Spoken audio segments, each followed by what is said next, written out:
மகண்டா உன்போல் மகன் எவண்டா கச்சிப்பது ரசிப்பது ஆறு முகண்டா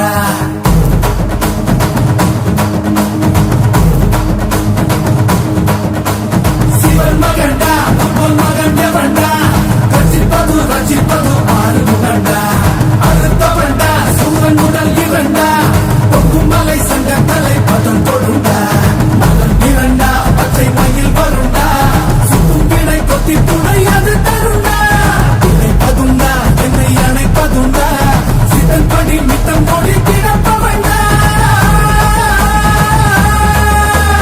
முருகா உனை நான் தொழுபவண்டா ஆறு ஆறு ஆறு வடை